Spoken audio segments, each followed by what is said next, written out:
Au nom du Père et du Fils et du Saint-Esprit, Amen. Ô Seigneur, envoie ton Esprit et tout sera créé et tu renouvelleras la face de la terre. Dieu qui conduit les croyants par ton Esprit à la pleine lumière de la vérité, accorde-nous de goûter la vraie sagesse et d'avoir toujours en nous la joie de son réconfort.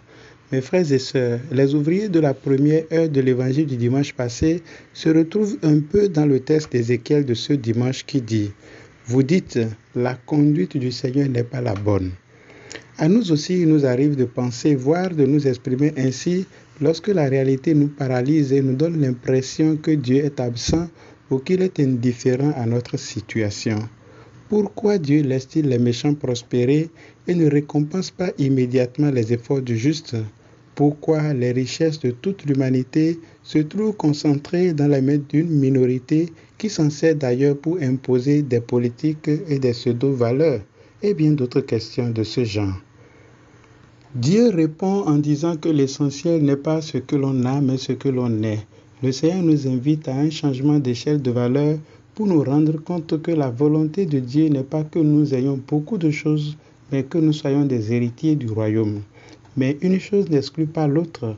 On peut avoir des choses et en même temps hériter du royaume. La seule exigence est de rester fidèle à Dieu, de renoncer au mal, de se détourner des mauvaises voies et de s'attacher au bien, ce qui n'est autre chose que de se repentir et de faire la volonté de Dieu, comme nous écoutons dans l'évangile d'aujourd'hui.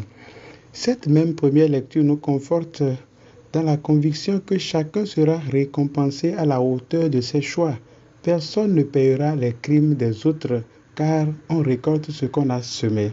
Le dicton que nous lisons dans Jérémie chapitre 31, verset 29, « Les pères ont mangé du raisin vert et les fils en ont les dents agacées » est résolument révolu. Toutefois, il faut croire que la foi doit nous conduire à la repentance dont le fruit est le salut indépendamment des actes du passé.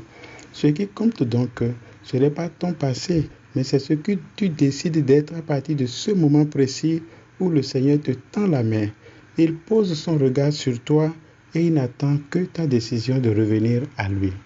Dans l'évangile de ce jour, nous rencontrons un père qui demande à ses deux fils d'aller travailler à la vigne. Le premier refuse, il se répand et il y va, alors que le deuxième accepte joyeusement et n'y va pas. Avec cette parabole, nous comprenons qu'il ne suffit pas d'avoir de la bonne volonté, il faut passer à l'acte. Jésus ne raconte pas seulement la parabole, il nous invite à réfléchir et à décider, même si la réponse semble évidente. C'est pour cela que le texte commence en demandant quel est votre avis. Cette décision concerne chacun, car elle permet de nous définir. Qui suis-je? Le fils qui se contente de dire oui, mais qui ne fait pas la volonté du Père, ou celui qui, malgré les résistances internes et externes, sait se repentir, se reprendre pour accomplir la volonté de son Père.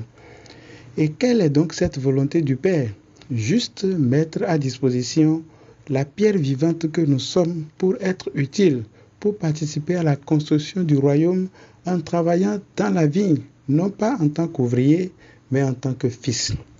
Ici se trouve le dépassement par rapport à l'évangile du dimanche passé. Nous pouvons alors comprendre que Dieu ne se contente pas de nous embaucher comme des ouvriers. Il nous veut comme des fils, c'est-à-dire des responsables, des héritiers. En tant que tels, nous sommes censés prendre soin de la vigne. Nous sommes censés avoir de la vision prospective, avoir de la stratégie pour le développement de cette vigne. Malheureusement, souvent, nous sommes comme les fils du prêtre Élie, qui n'avaient aucun souci ni aucune considération du sacré dont ils étaient les héritiers. Frères et sœurs, nul n'est indispensable. Dieu s'est trouvé un autre en la personne de Samuel pour remplacer le prêtre Élie dans le chapitre 3 du premier livre de Samuel. Nous sommes vivement interpellés donc dans nos positions, dans nos lieux de confort. On n'est pas chrétien par parenté ou lignée ou par appartenance à un groupe. On est chrétien parce qu'on essaye chaque jour de faire correspondre notre comportement au oui que nous avons dit le jour de notre baptême, parce qu'on ne se résigne pas, parce qu'on s'engage pour que le salut de Dieu arrive à tous et cela passe par l'instauration d'un monde plus juste. Pour l'apôtre Paul dans la deuxième lecture, Tout ceci se concrétise dans la recherche de l'unité.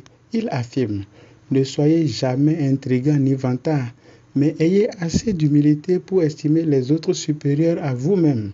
Que chacun de vous ne soit pas préoccupé de ses propres intérêts. Pensez aussi à ceux des autres.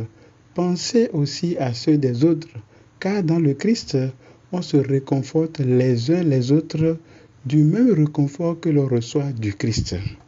Prions le Seigneur. Dieu qui donne la preuve suprême de ta puissance lorsque tu patientes et prends pitié, sans te lasser, accorde-nous ta grâce. En nous hâtant vers les biens que tu promets, nous parviendrons au bonheur du ciel par Jésus le Christ notre Seigneur. Amen. Au nom du Père, du Fils et du Saint-Esprit. Amen.